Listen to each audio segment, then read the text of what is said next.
hola, ¿qué tal? Bienvenidos a esta segunda clase. Es un placer poder compartir este espacio con ustedes. Bienvenida, Marisol. Gracias, Claudia. Es un gusto poder compartir con todos los docentes esta segunda clase. ¿Cómo la titulamos? Esta clase la hemos titulado ¿Todo o Partes? Tiene mucho que ver con lo que vimos en la primera clase, de esta diferencia entre la metodología hebrea y la griega.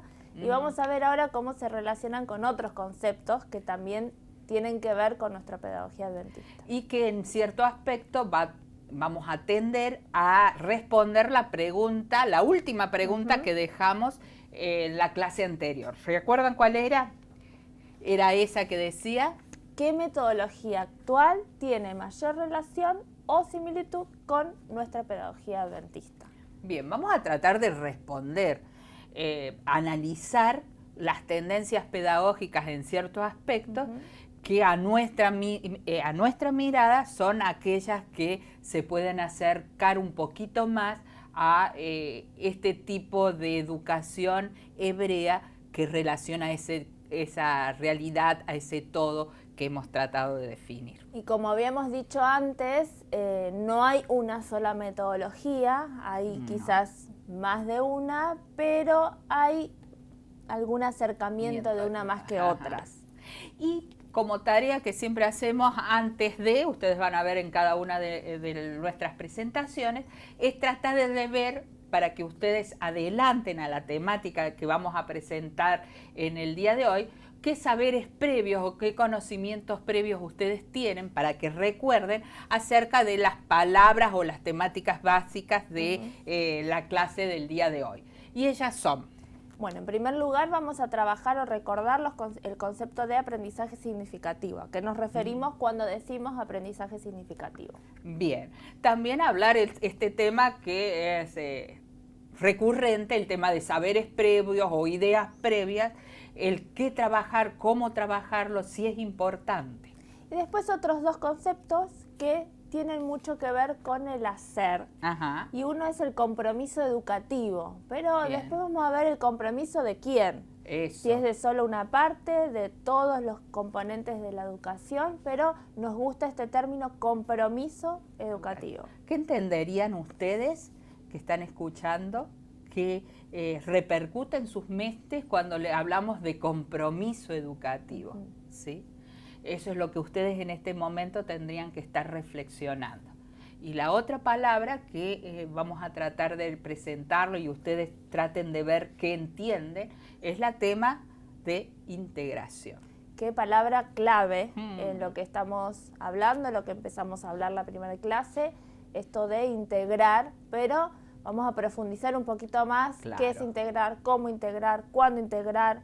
¿A qué nos referimos con integrar? Y profundizar un poquito más en este concepto. Bien. ¿Qué te parece si avanzamos? Avanzamos entonces. Así como presentamos la vez anterior a este dibujante pedagogo italiano, vamos a presentar otra imagen de él. Es esta sobre... ¡Opa! Pasamos rápido, queremos avanzar con todo hoy. Sí, ahí está. Ahí está. Apreté mal. Entonces esta es la viñeta de Tonucci que queremos reflexionar hoy. Bien, voy a ser de maestra en este momento. Bien. Y le voy a decir a los alumnos... Yo voy a ser de alumna. Bueno, lo que vamos a hacer hoy, y con todo mi entusiasmo, les voy a decir que hoy, niños, aprenderemos a escribir una letra preciosa, la letra O, de oso, de oro, de oca, de orquídea, de ostra y de opusum. ¿Qué estarán pensando mis alumnos, mis estudiantes, cuando una docente con ese entusiasmo dice esto? Yo me imagino que estaría pensando en todos esos objetos, animales, ya lo estaría hasta dramatizando en mi cabecita acerca de qué es eso de todas esas palabras que empiezan con O. Con toda la imaginación, lo que, más en un niño. Lo que el estudiante, el niño conoce, sí. Lo que se ha visto o no, si conoce algo o no, si se imagina. Pero resulta que yo, maestra, decido traer después de esta introducción una actividad como la que ven en la ilustración de Frato. Yo como niño, si me dicen que van a aprender la letra, yo quiero aprender la palabra. Exacto. O sea, quiero escribir eso de oso, de todas esas palabras de oca, etcétera. Pero la docente decidió que era importante que el estudiante, en este caso, repase desarrollo de la psicomotricidad. En su cuaderno. Sí. Y bueno, eso nos lleva... Sí. Perdón, vemos la diferencia como en la ilustración sí. de la primer clase, esta diferencia entre lo que se imagina y planifica el docente y lo que realmente el niño se está imaginando, está pensando con lo que trae, ¿no? Esta Bien. Diferencia de cuando hacemos nuestras clases, cómo pensamos, desde solo nuestra postura o desde lo que... Y quizás también relacionándolo ya para que vayan haciendo algún tipo de relaciones con esas 4 palabras que le dimos anteriormente sí. para pensar, ¿no? Eso de integrar, eso de compromiso, eso de... Ideas previas. Ideas previas. Ahí el niño presenta las ideas previas en cierto aspecto. Idea de aprendizaje significativo. Y si es significativo, no, y qué entendemos por significativo, ¿sí? Como disparador esto para reflexionar, nosotros dijimos que Frato Tonucci es muy crítico, pero es muy realista. Muy realista, demasiado. Entonces, la idea con estas viñetas y estas ilustraciones es que podamos reflexionar un poquito y vamos a hacerlo con estos conceptos que mencionamos antes. Bien, y quizás para arrancar con una pregunta básica, y la primera, para acercarnos al tema, es ¿qué entendemos por aprendizaje significativo? Más viendo esa viñeta. Lo hemos escuchado muchas veces. En nuestra formación como docentes se ha hablado, muchos educadores lo han desarrollado. Allá su creador, por así decirlo, sí. de esa terminología, que fue Abzugel, pero fueron muchos posteriores quienes tomaron y desarrollaron muchísimo más. La idea ahora es que cada uno de los docentes que nos está acompañando en esta clase pueda pensar en algún ejemplo que haya vivido, que haya experimentado en su clase, que haya planificado algún ejemplo que lo quede en su mente de aprendizaje significativo. Entonces, también puede pensar en un ejemplo de él como alumno o ella como alumna. ¿Cuál aprendizaje de todos los que le han dado en su vida fue significativo? Bien. ¿Sí? Solo pensar en el ejemplo. Sí, solamente en el ejemplo. Después lo podemos utilizar ese pensamiento, ese ejemplo en otra oportunidad. Pero ahora simplemente pensar algo que los traslade a un momento en el que ustedes pueden decir, este momento fue de aprendizaje significativo para ustedes como estudiantes o como docentes con sus alumnos. ¿Ya recuerdan alguno? Un segundito. Ahí está. Ya seguramente le vino a la mente. Lo dejamos ahí latente. Lo dejamos latente. Y quizás avancemos un poquitito y tomemos el tema de algunos conceptos relacionados a qué vamos en nuestro vocabulario cuando expresemos aprendizaje significativo, qué connotación le vamos a dar. Siempre es necesario armar un concepto, una idea que quede bien definida para partir y tenerlo presente. En este caso, nosotros seleccionamos algunas ideas de muchas definiciones o conceptos que muchos autores trabajan, pero elegimos estas porque resume un poco la idea que queremos transmitir. El aprendizaje significativo está muy relacionado con el proceso mental que realizan los niños o los aprendices para poder acercarse a ese nuevo conocimiento y hacerlo con interés. ¿Sí? Y ahí está una palabra clave. Sí. ¿No? El interés para hacer eso nuevo.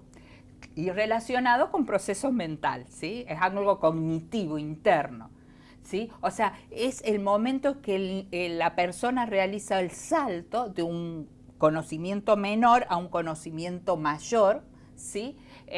Pero en forma gustosa, que te hace placentero descubrir algo nuevo. Le ha pasado a ustedes, ¿no? Eso, por eso recordar el ejemplo.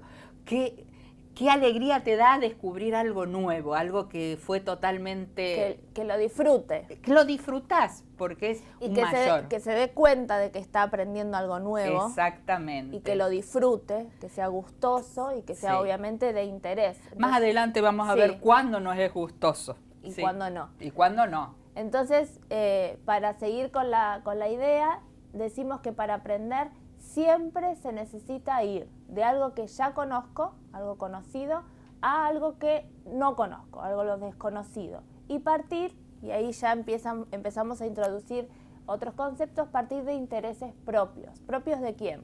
Propios de la persona que va a aprender, no propios del docente, ¿sí? Exacto, ahí vemos una relación con la ilustración que vimos antes. Ahí el docente tenía un interés, el estudiante tenía otro interés, pero lo importante cuando hablamos de aprendizaje significativo es que para aprender siempre hay que dar un salto de lo que conozco hacia algo desconocido para aprenderlo, pero ese salto tiene que estar motivado por un interés propio.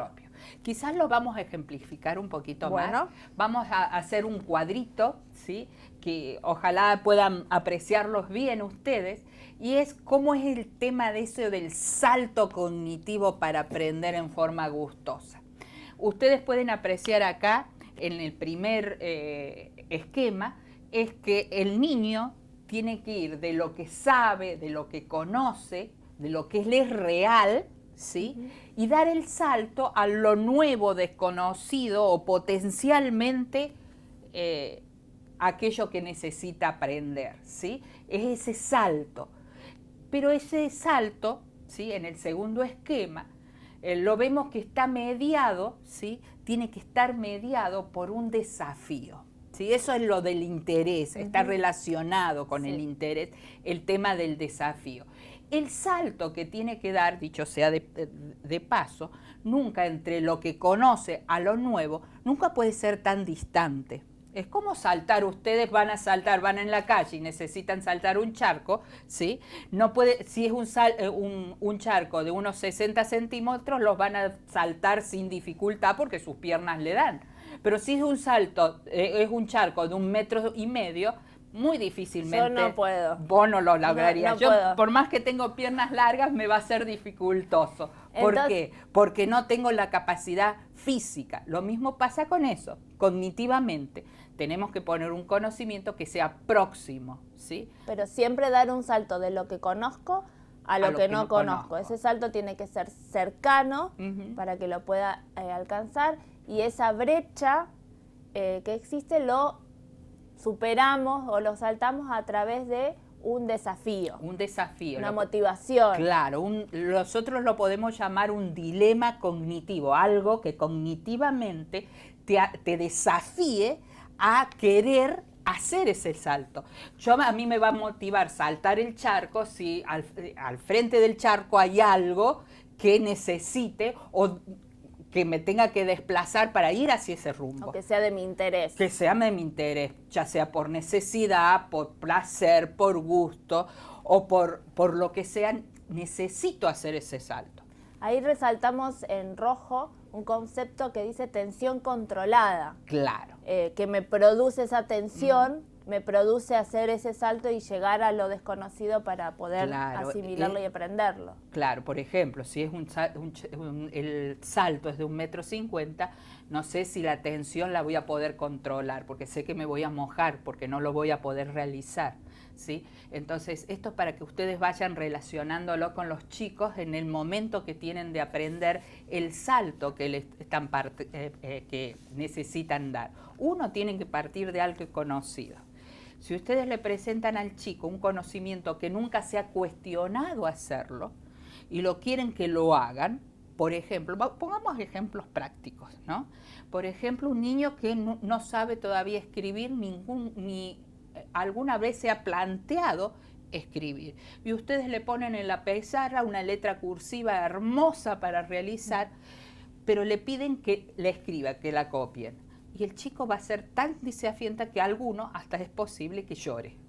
Se frustre. Se frustre, ¿sí? Entonces, tiene que hacer un salto tan grande que le produce dolor y frustración, ¿sí? Por eso tiene que ser controlable y conocer al niño el nivel que está para ver la posibilidad que tiene de hacer el salto. Por eso los saberes previos. Claro, lo que habías mencionado antes, que ese salto tiene que ser breve. Y si tenemos que citar, así como citamos en Aprendizaje Significativo Zubel, en este caso Vygotsky trabaja lo que estamos Este mencionando, este concepto, con zona de desarrollo próximo. Es que lo más cercano a ese salto está dentro de la zona de desarrollo próximo, y ese próximo tiene que ver con esto de que sea algo cercano para que él pueda ir avanzando seguro, digamos, por decirlo de alguna manera. Esto nos tiene que conflictuar de tal manera a nosotros que nos tiene que replantear hasta dónde está sentado el niño y al lado de quién está sentado. Uno muchas veces aprende más del que está sentado que del adulto que le está diciendo. Entonces, si ustedes sientan a los niños estratégicamente con aquellos que están en un desarrollo próximo al chico que están, los ayudan entre ellos a hacer esos saltos, ¿sí? Por eso es estratégico todo. Lo vamos a ir charlando, pero es para ir haciendo esa relación teoría-práctica, ¿no? Bien. Nosotros pedimos que los docentes que nos acompañan vayan pensando, ¿no?, en su propia experiencia. Y ahora tenemos un desafío para los docentes. Bien. Para trabajar esto de a ver cuán cercano está este nuevo conocimiento. Y Claudia tiene una propuesta que me la hizo a mí cuando lo preparamos. Y bueno, queremos compartir esta dinámica para que podamos entender un poquito más de lo que estamos hablando. Esto del salto cognitivo, esto del crear un dilema, esto de ver los saberes previos, ¿no? Okay. Yo les voy a proponer lo siguiente, yo les voy a poner una oración para que ustedes lean y ustedes me van a tener que comprender lo que allí dice, ¿sí?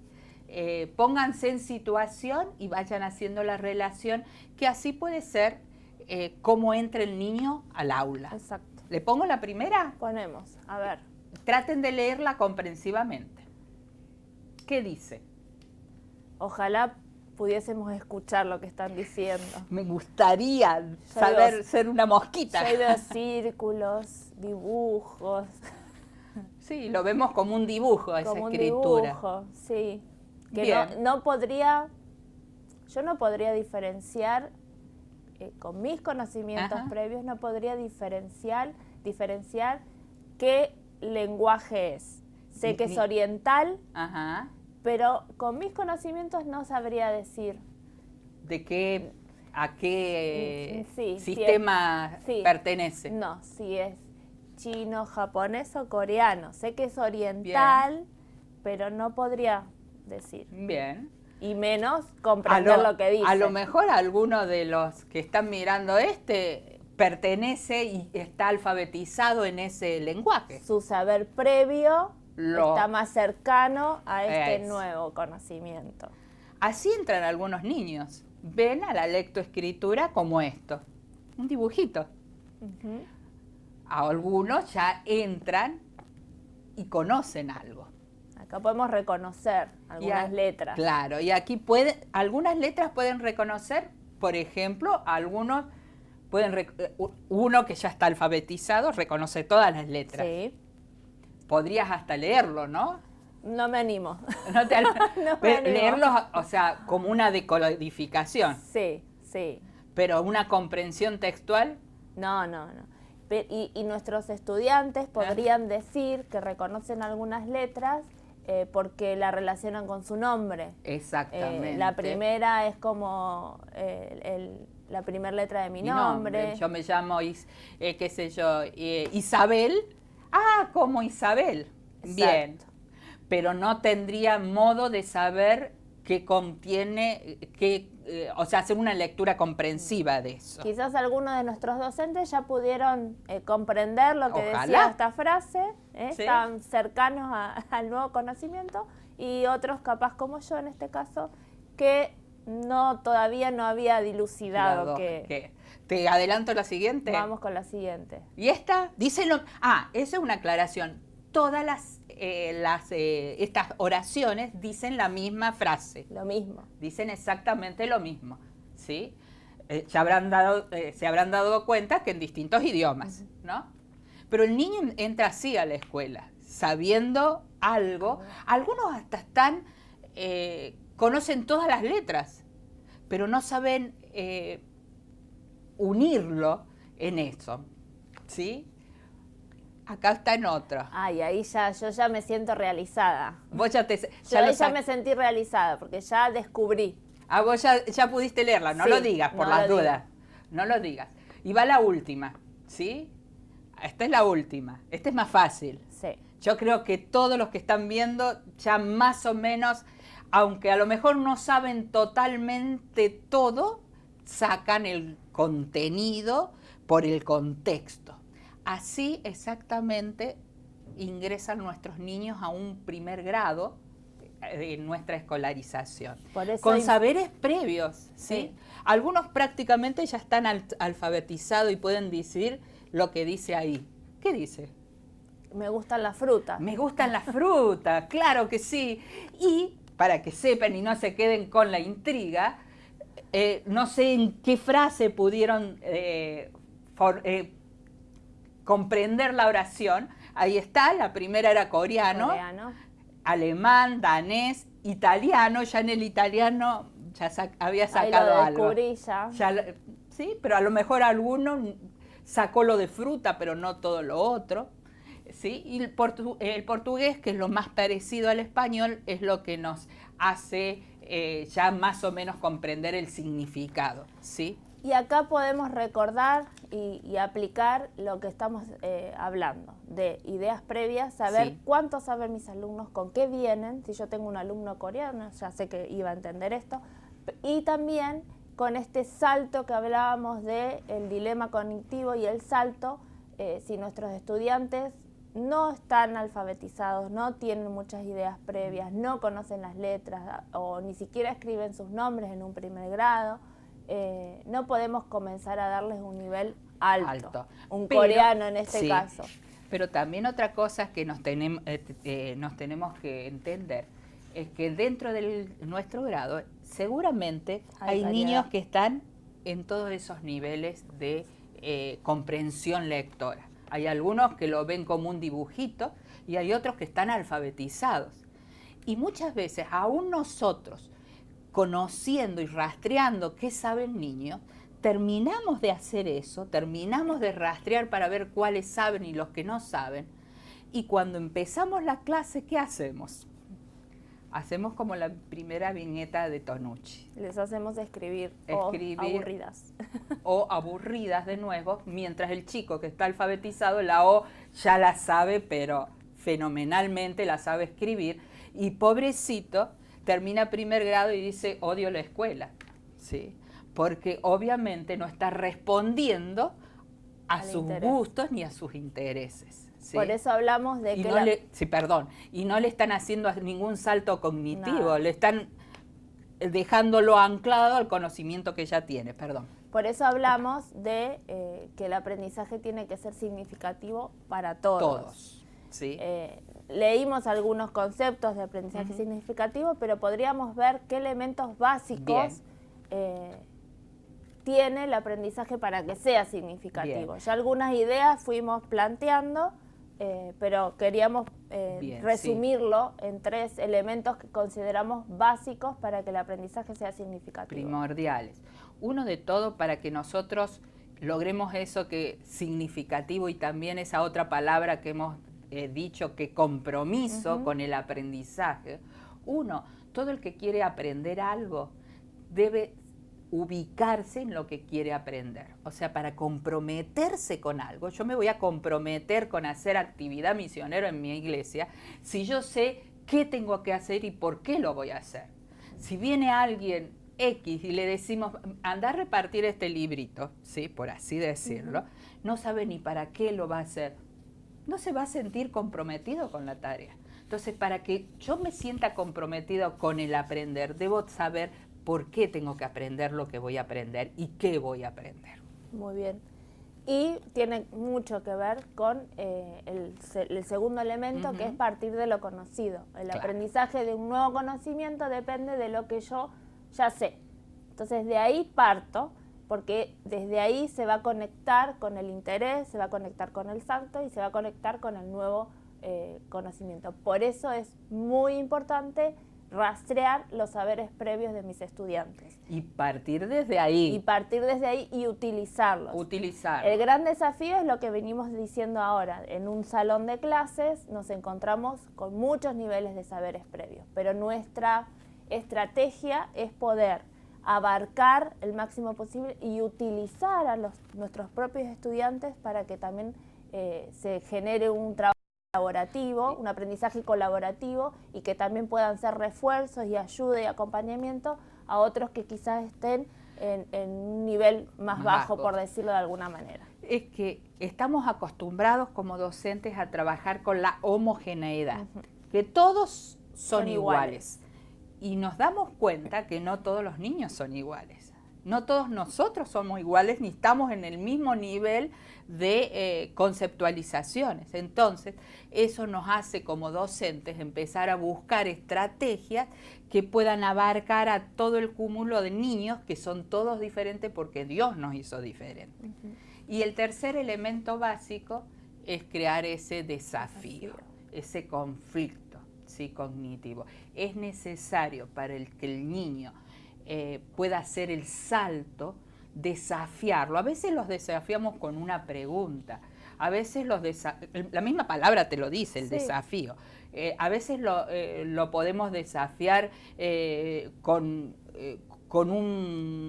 alguna circunstancia o con alguna cosa que tiene que hacer que es significativa para él. La cosa es buscar estrategias en las cuales el chico quiera ir a agarrar ese conocimiento.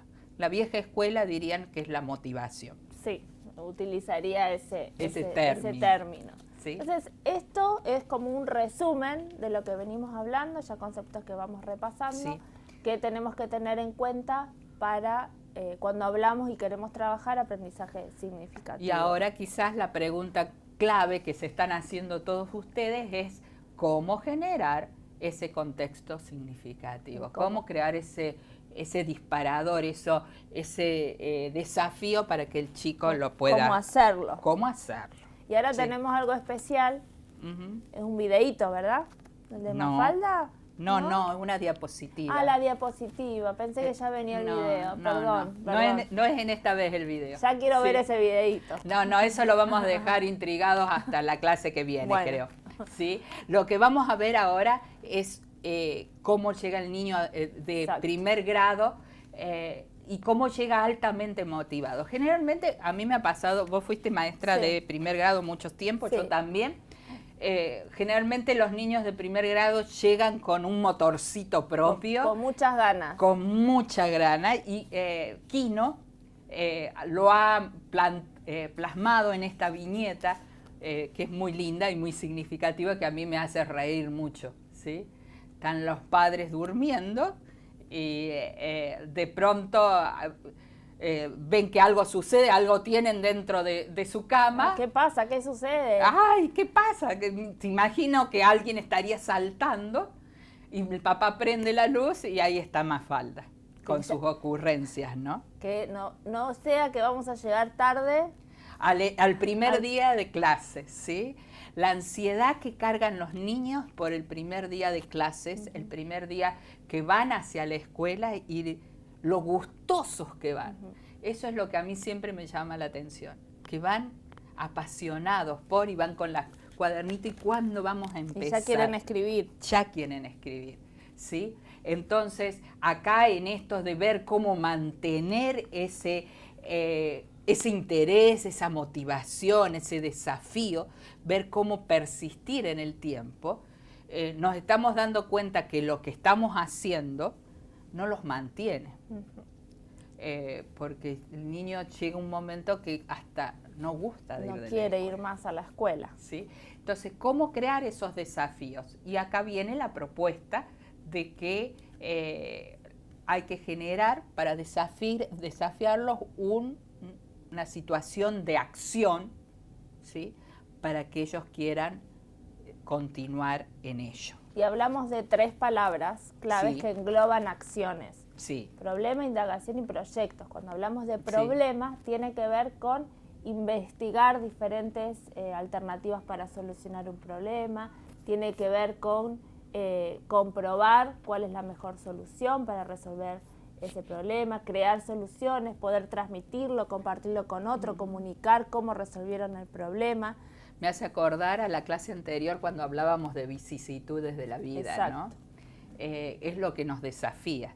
un problema nos desafía, nos hace querer saber cómo encararlo y cómo solucionarlo. Y cabe destacar que ya sabemos que cuando hablamos de problemas no tienen que ser problemas de la vida graves, sino simples problemas cotidianos, situaciones cotidianas, como cómo abrir un paquete si está cerrado de una manera, cómo colgar un cuadro, cómo cuidar una planta, etcétera.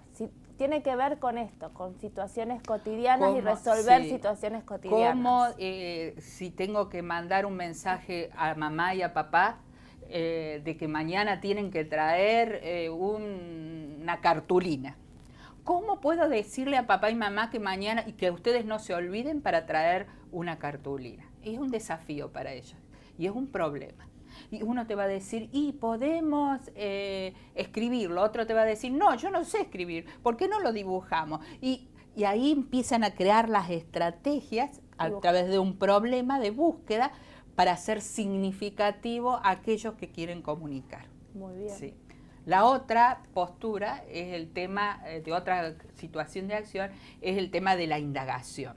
La indagación o método científico escolar, algunos lo llaman, que es crear a través de una pregunta las respuestas tentativas, procedimientos, resultados y conclusiones que llevan a resolver esa indagación que tienen que realizar. Por ejemplo, la pregunta puede ser, ¿por qué las plantas son verdes? Exacto. O por qué de noche no está el sol, dónde se va el sol de noche. Sí. ¿Por qué nos caen lágrimas de los ojos? ¿Sí? Siempre nos caen lágrimas en los ojos cuando estamos tristes. Preguntas. ¿Y cómo buscar la solución? Las respuestas a esas preguntas. Y después, el último tiene que ver con proyectos, que es lo que estamos, hacia dónde vamos en esta... Una de las opciones. Por eso no es una sola opción. Que cuando hablamos de proyectos, hablamos de que parten de una necesidad, que hay que planificar, idear los pasos para realizar el proyecto, es necesario investigar y es necesario hacer la acción para llegar a lo que llamamos un producto final. En este punto nos vamos a dedicar y a centrar en unas clases posteriores, pero estas tres acciones nos generan en nuestras clases que el aprendizaje sea significativo. Y que se logre el compromiso educativo. Eso que hablábamos anteriormente. Que la persona quiera hacer eso, que necesite y se involucre, ¿sí? Entonces, esos son algunos de los parámetros que vamos a manejar cuando hablamos de aprendizaje significativo. Y quizás la otra parte de las preguntas que hicimos allá en Saberes Previos era el tema de integración. Y entonces acá viene la segunda parte. ¿Qué entendemos con integración y en forma especial integración en el currículum? ¿Sí? Si nosotros pensamos un significado, nos van a salir varias ideas de qué es integrar, ¿no? Sí. Puede ser unir, juntar, relacionar. Rompecabezas me viene a mí. Sí, pero integración curricular se refiere a algo un poquito más grande y quizás un poquito más complejo para nuestra tarea diaria. Es a veces complejo esto de la integración y verlo. Siempre recordamos con Maricel cuando preparábamos estas charlas de que muchas veces utilizando el método de Jesús, que a veces las grandes verdades se entienden mejor a través de una parábola. La parábola es como un relato, ¿sí? Y acá vamos a decir como un relato, que Maricel lo va a compartir con nosotros para ver y entender esto del tema de integración. Y yo creo que este es muy conocido. Mostramos quizás la imagen. La imagen, ¿sí? Seguramente si ven esto recordarán. Yo voy a intentar leerlo bien rápido porque es una historia que la conocen. Y cuenta que en la antigüedad vivían 6 hombres ciegos que pasaban las horas compitiendo entre ellos para ver quién era más sabio. Exponían sus saberes y luego decidían entre todos quién era el más convincente. Pero un día, discutiendo acerca de la forma exacta que tiene un elefante, no conseguían ponerse de acuerdo. Como ninguno de ellos había tocado nunca un elefante, decidieron salir al campo al día siguiente en busca de algún ejemplar, o sea, de un elefante, para sacarse las dudas. Puestos en fila con las manos en los hombros de quien iba adelante, emprendieron la marcha enfilando la senda que se adentraba dentro de la selva. Pronto se dieron cuenta que estaban al lado de un gran elefante. Llenos de alegría, los 6 sabios ciegos se felicitaron por su suerte. Finalmente podían resolver el problema. ¿Cómo era el elefante? El más decidido se abalanzó sobre el elefante con gran ilusión por tocarlo. Sin embargo, las prisas hicieron tropezar y caer de bruces contra el costado del animal. El elefante exclamó: «Es como una pared de barro secada al sol».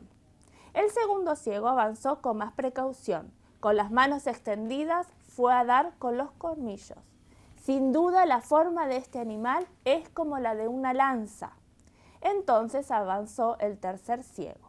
Justo cuando el elefante se giró hacia él, el ciego agarró la trompa y la resiguió de arriba abajo, la tocó de arriba abajo notando su forma y movimiento. «Escuchad, este elefante es como una larga serpiente». Era el turno del cuarto sabio, que se acercó por detrás y recibió un suave golpe con la cola del animal, que se movía para asustar a los insectos. El sabio agarró la cola y la resiguió con las manos. No tuvo dudas. «Es igual a una vieja cuerda», exclamó. El quinto de los sabios se encontró con la oreja y dijo: «Ninguno de vosotros ha acertado en su forma. El elefante es más bien como un gran abanico plano». El sexto sabio, que era el más viejo, se encaminó hacia el animal con lentitud, encorvado, apoyándose en el bastón. De tan doblado que estaba por la edad, pasó por debajo de la barriga del elefante y tropezó con una de sus gruesas patas.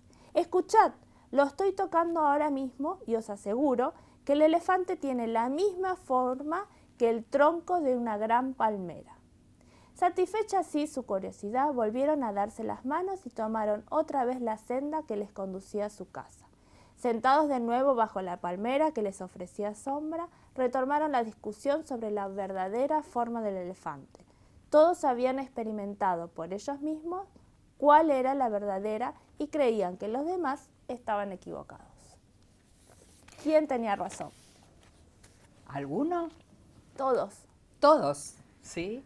A veces integrar pasa por esto o no. Entonces la pregunta que nos podríamos hacer, ¿qué relación tiene este cuento, ¿sí?, con la integración curricular? ¿Sí? Cuando integramos, ¿sí?, cuando creemos que integramos, ¿estamos haciendo como los ciegos? ¿Estamos mirando solamente una partecita? ¿Sí? ¿O estamos sumando cosas y creemos que la suma de todos es la integración?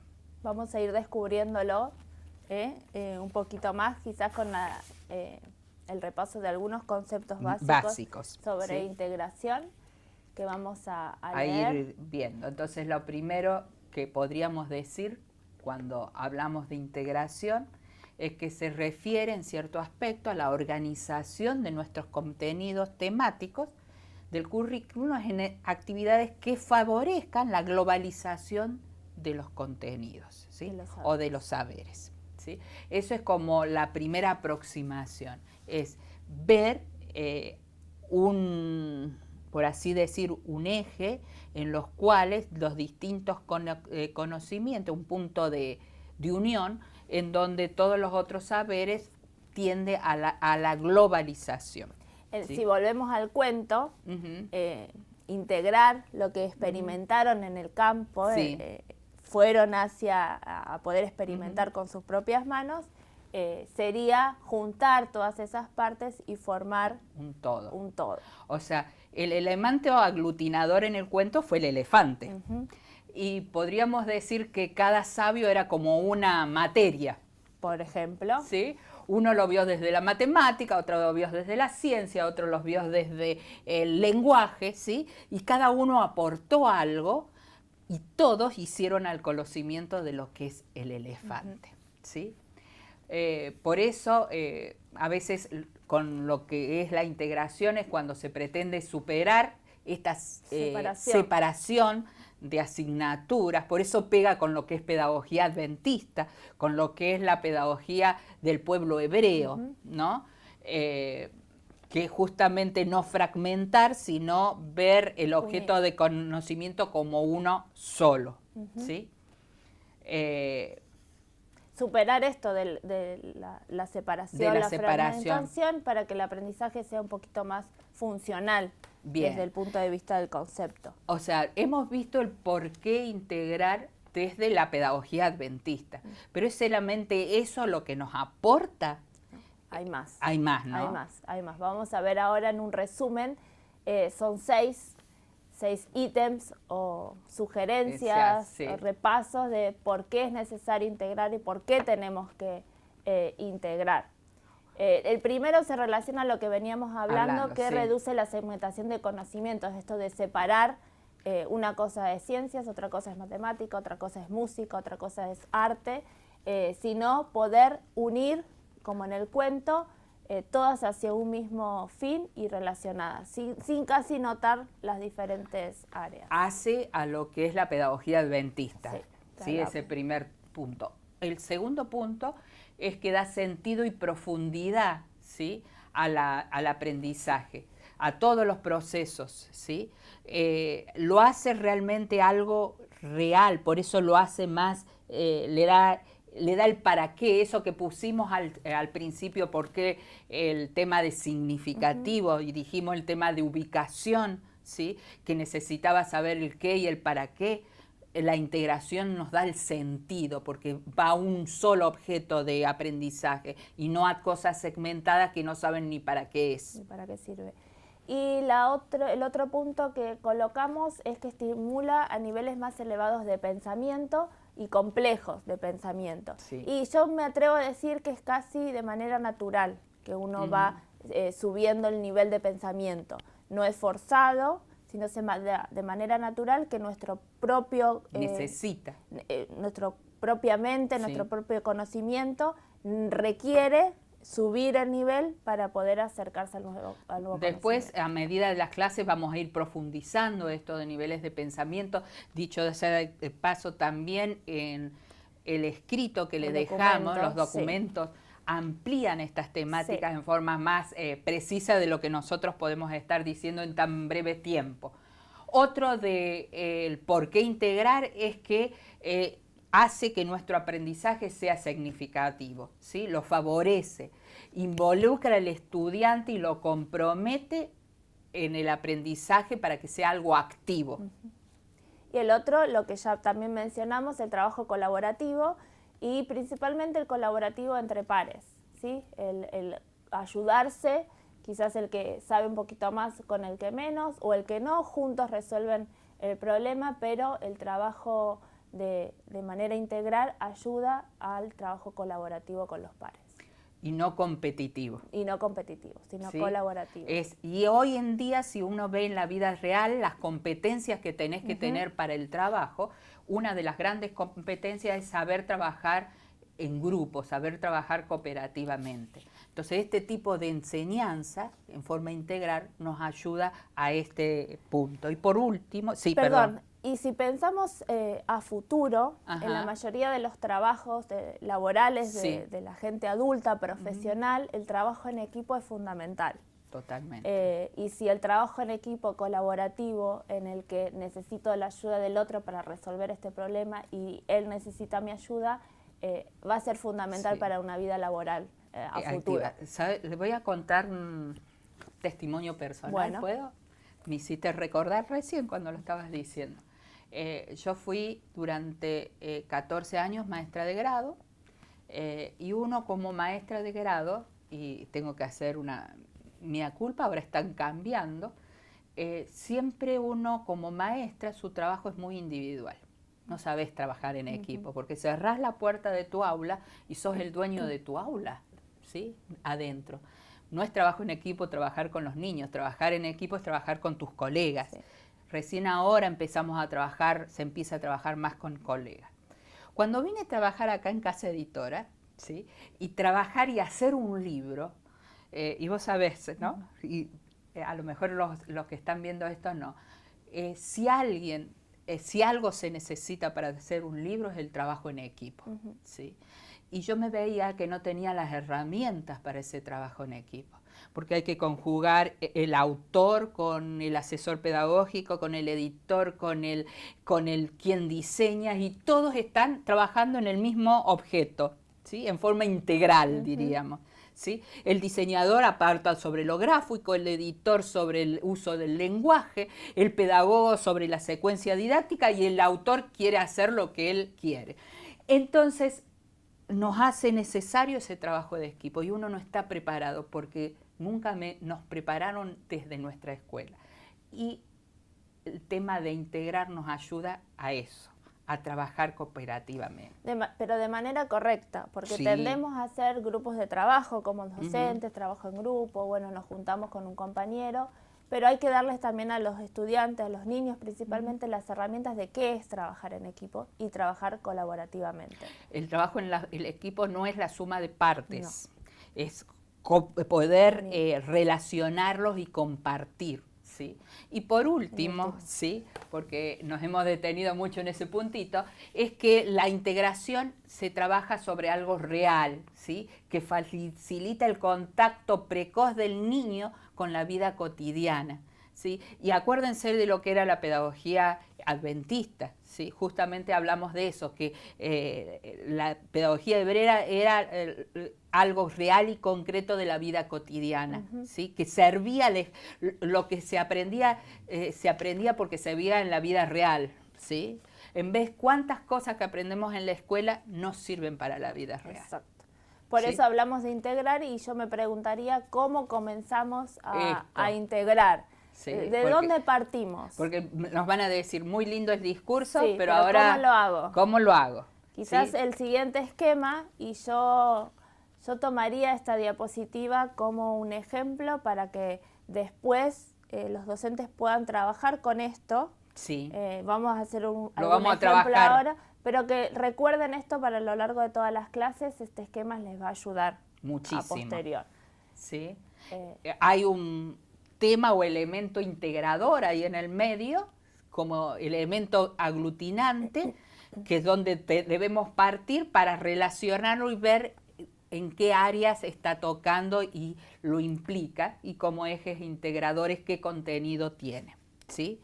Eso es muy, muy importante. Focalizar primero el tema central. El tema central. Después vamos a ver que esto lo sí, vamos después a hagamos cambiar un ejercicio. Y después ver con las diferentes áreas qué contenidos se van relacionando. Yo soy una chica de esquemas, me encanta hacer esquemas, esto me parece muy práctico. Y yo antes de planificar en una planificación más formal me hacía algo similar. Esquema y flechitas, en un borrador, con qué áreas, con qué temas lo vamos relacionando, después, tipo borrador. Sí, después dentro de un ratito a lo Ahora mejor podemos hacer un ejemplo bien concreto. Pero tenemos que tener en cuenta lo siguiente. La manzanita. La manzanita. Para hacer ese elemento integrador, ¿sí? Hay que pensar para integrar en muchas cosas. ¿Sí? No solamente se integran los contenidos, sino ¿qué más? La secuencia con que voy a trabajar o cómo voy a trabajar esos contenidos, que le llamamos secuencia didáctica, el orden en que voy a seguir los contenidos. ¿Sí? Las estrategias que voy a utilizar no son las mismas estrategias que otras veces, desde las estrategias para las tareas escolares, para cuántas cosas, ¿sí? También hay que pensar esas estrategias en formas integral. Los recursos didácticos, recursos materiales, etcétera, tengo que tener bien claro qué recursos voy a utilizar para poder integrar los contenidos. Y por último, lo que es más importante, para poder integrar hay que tener una actitud como persona hacia la integración. Si uno no lo ve, esto lo va a sufrir, ¿sí? Y le va a ser muy penoso y muy trabajoso. Entonces, más que todo un cambio como de un chip para darse cuenta y ver la educación como algo, como un todo, ¿sí? Bien. Y quizás... Vamos a preguntas, porque nos gustan las preguntas, entonces nos vamos a hacer preguntas en relación a lo que venimos viendo hasta acá. Como un repasito. Como un repaso. de lo que estamos para unir e integrar los conceptos. Pedagogía adventista, ¿en qué se asemeja la integración con la pedagogía adventista? Casi que está cantada, creo que lo dijimos respuesta bien, ¿sí?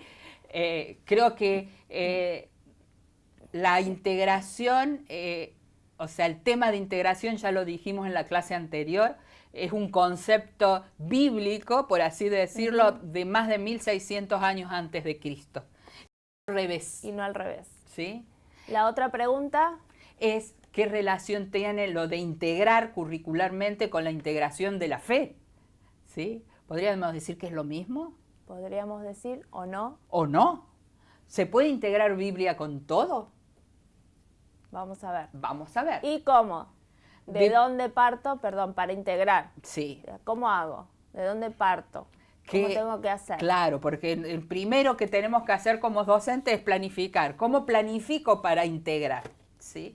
¿Cómo hago? ¿Qué ideas tengo que tener en mi cabeza para ver el área de matemática, de lengua, de todo, y todo eso tengo que darlo, pero ¿cómo lo puedo dar integralmente? Vamos con algunas premisas capaz para partir y después vamos a hacer un ejemplo. Dale.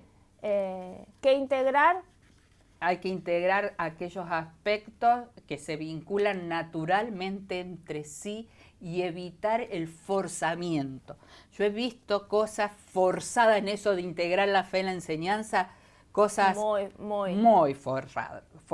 Por ejemplo, para integrar matemática, bueno, sumo los peces y los panes. No tiene ninguna relación con la integración de la fe, no hay fe ahí. Igualmente, ¿sí? Entre contenidos, diferentes contenidos, tampoco hacer el forzar a que se relacionen quizás y no tienen nada que ver. Ninguna cosa relaciona. Evitar el forzamiento de la relación entre contenidos. Si no se relaciona, no se relaciona y buscamos con otro. Y el otro tiene que ver que cómo integrar, siempre integramos. Sí, aunque no nos demos cuenta. Naturalmente integramos. Cuando estamos leyendo la Biblia, estamos utilizando conocimientos del lenguaje. Cuando tenemos que resolver un problema, lo mismo, de lenguaje, de ciencias, de matemática. Entonces, consciente e inconscientemente, tenemos que reconocer que siempre estamos integrando. Siempre. O sea, usted en su clase diariamente está integrando. Si da un problema de matemática, está haciendo lengua. Quizás en esta naturalidad de integrar los contenidos es que hay que ser un poquito más conscientes de que se está integrando para darle un mayor sentido. Y ahí está el tercer punto, es cómo integrar, es que muchas veces tenemos que tener una intencionalidad, ser consciente de esa intencionalidad, que vamos a hacer esto en forma integrada. Y no creamos que porque hacemos matemática no hacemos lengua, entonces decimos, ay no, me toca la hora de matemática. Y no, si estamos haciendo matemática y lengua juntos, es 2 horas en una, estamos potencializando el tiempo en vez de acortar los tiempos, ¿sí? Ganamos tiempo en esto de integrar. Debemos reconocer que nuestros estudiantes, por más chiquitos que sean, vienen con una mente segmentada. Sí. Yo recuerdo patentemente que mis estudiantes me decían, esto es lengua o matemática, esto es sociales o ciencias. No, esto les decía yo, esto es todo. Es todo. Y costaba.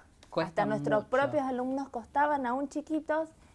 Porque entonces, nosotros los hemos acostumbrado obviamente, a segmentar. Entonces es un camino que hay que ir avanzando. Los padres Bien. Es otro tema. No vamos a entrar. No entramos en ese tema. Pero bueno, hay que estar consciente que para integrar hay estas 3 premisas. Que hay que ver la forma natural de integrar, que no todo se puede integrar, que siempre integramos y que hay que pensar con intencionalidad la integración. Por eso quizás como la premisa básica es que tenemos que recordar que no todo contenido se puede integrar. Hay que ver los puntos en contacto que hay con un tema, un elemento integrador, con quien contacta con sus parecidos, y hay cosas que nunca las vamos a poder integrar. No. ¿Qué te parece si hacemos un ejemplo en la pizarra? Porque acá no podemos escribir, así que vamos a buscar la pizarra y vamos a hacer un ejemplo que sí nos gustaría que los docentes también experimenten en su propio curso, con sus propios temas que conocen, hagan este ejercicio. De elegir un tema y después comenzar a integrar lo que vamos a intentar hacer ahora en unos minutitos nosotros. Buscamos el pizarrón.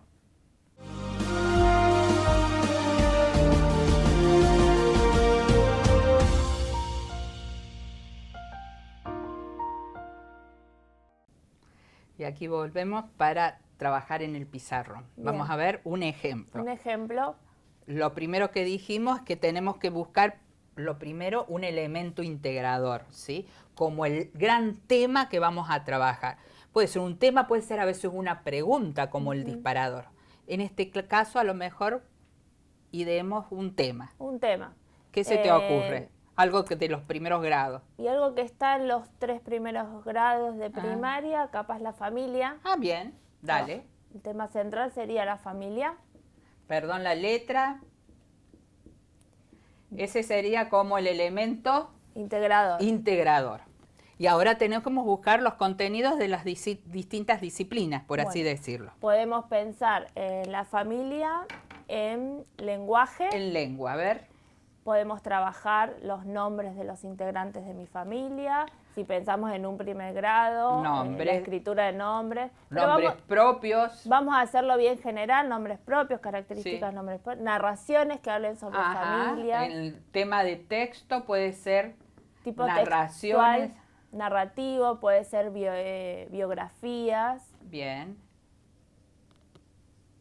Puede ser el tema de todo lo que es nanas y todas esas Cantos familiares. ¿sí? Bien. Y etcétera, porque la verdad Sí. que con este tema integrador es amplio. Es muy amplio. Es un tema que Sí, da para muchas da para materias. Podemos pensar matemática, qué Bien. contenidos de matemática podemos integrar. Mate. Vamos a poner así Eh, para que sea más rápido. Perdón, me doy vuelta para escribir más de este lado. En matemáticas se me ocurre que podemos pensar las fechas de nacimiento, Bien. Edades. las edades, fechas de nacimiento, cantidad, miembros, cuántos hijos, cuántos tíos, cuántos O sea, cantidades. cantidades. Podemos Eh, buscar la ordinalidad.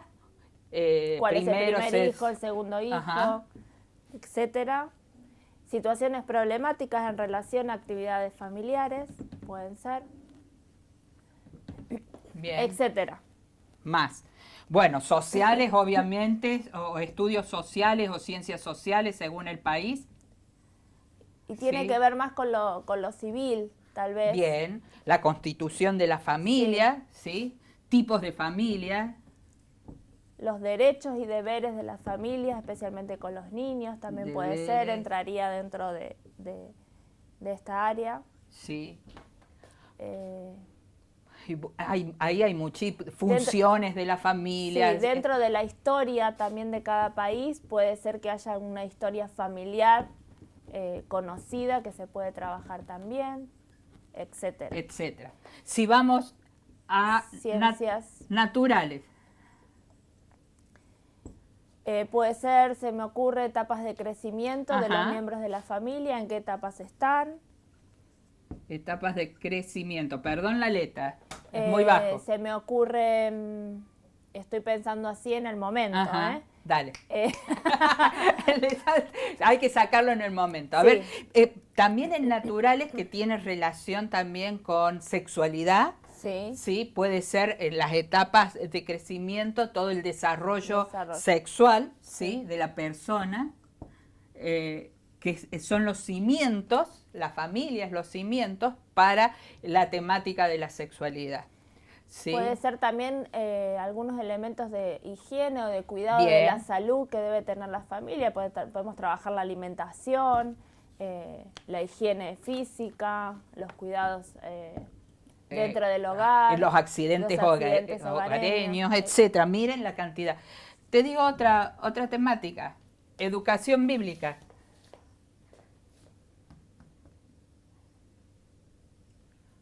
Tenemos Ahí todo la primera familia, diferentes Claro, por familias. ejemplo, me acuerdo en primer grado. En primer grado están las historias familiares de los profetas, ¿sí?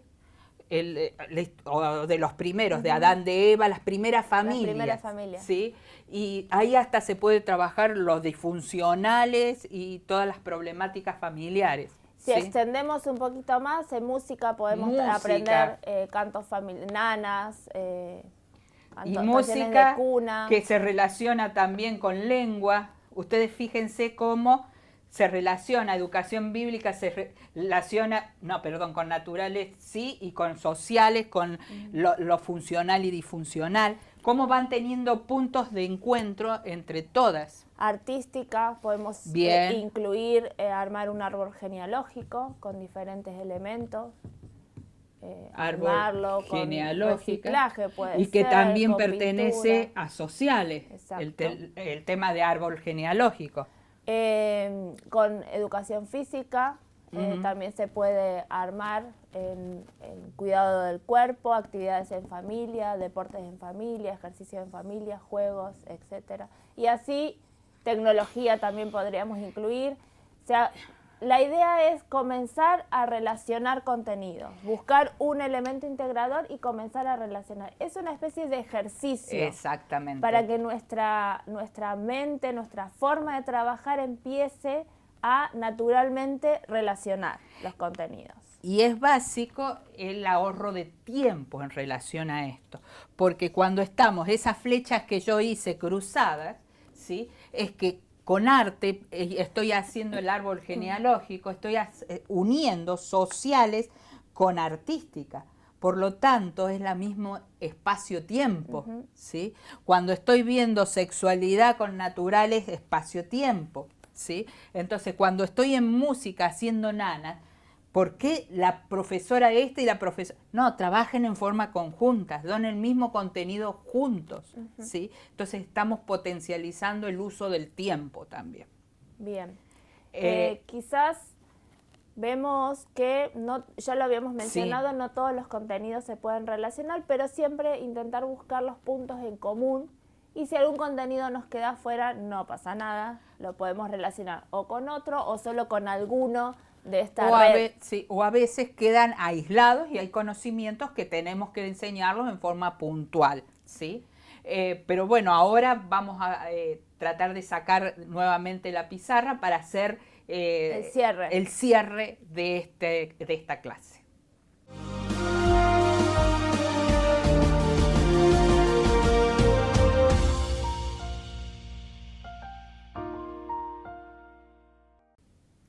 Bueno, como hemos podido ver, entonces, no todo contenido se puede integrar y sobre todo con este ejercicio lo que vimos, hay que encontrar los puntos de unión y es un ejercicio más vale mental que entre varios a lo mejor se pueden sentar y hacer este ejercicio para ver cómo realmente hay contenidos que se relacionan entre las diferentes áreas. Bien, no todos son tan fáciles como el que elegimos, convengamos que el tema de la familia es un tema que se relaciona y se integra muy fácilmente con los demás, pero bueno, es un ejercicio para que vayamos practicando. Sí, y háganlo, busquen así un tema y de allí sacan todas las uniones. Generalmente es más fácil encontrar temas en el área de sociales y naturales para poder llegar a integrar todos los demás. ¿Sí? Acuérdense, matemáticas y lenguas es más en instrumentales. Y ahora sí, ya para cerrar esta clase, les vamos a dejar como regalito la pregunta que nos motive a ir viendo hacia dónde vamos en la próxima encuentro. Para que vayan pensando los docentes y en la próxima clase vamos a trabajar un poquito más sobre la respuesta a esta pregunta. Bien. ¿Qué relación encuentran entre pedagogía adventista, aprendizaje significativo, integración y aprendizaje basado en proyectos, que es lo que aún falta todavía Exactamente, que ver y para poder entonces sí adentrarnos bien en su práctica. Entonces nos despedimos. Hasta la próxima clase. Muchas gracias por acompañarnos. Nos vemos.